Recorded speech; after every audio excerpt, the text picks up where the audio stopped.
Long ago, in a land where winter winds swept across stone streets, and candlelight was the only warmth at night, there lived a man named Nicholas, born into wealth, but guided by a heart that could never ignore suffering.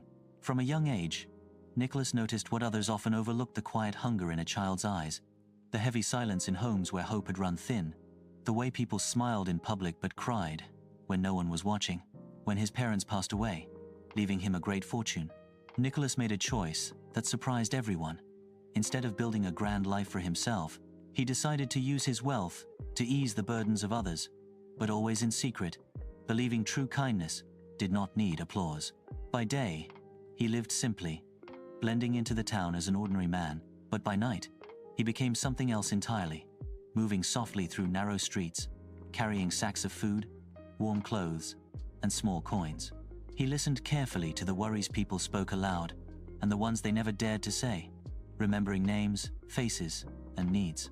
One winter, he learned of a fisherman whose nets came back empty every day, leaving his children weak with hunger, and Nicholas quietly left supplies by the shore before dawn. Another night, he heard of a widow whose home had grown colder than the air outside, and by morning, firewood and blankets waited at her door. Word spread of a mysterious helper who arrived when hope felt lost, and though no one saw him, hearts across the town began to feel lighter. The most well-known story came from a family with 3 young daughters whose future was slipping away because they could not afford even the smallest chance at a better life.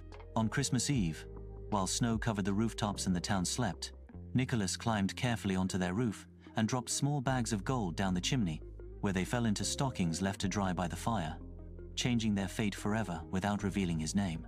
As years passed, Nicholas continued his quiet journey, growing older, but never tired of giving.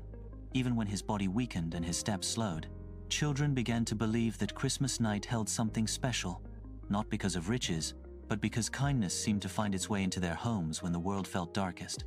Parents told stories not of magic, but of generosity, teaching their children that giving was more powerful than receiving. When Nicholas eventually passed away, the town mourned deeply, yet something remarkable happened. His kindness did not fade with him. Instead, it grew, carried forward through stories, traditions, and the simple act of helping others, without expecting anything in return.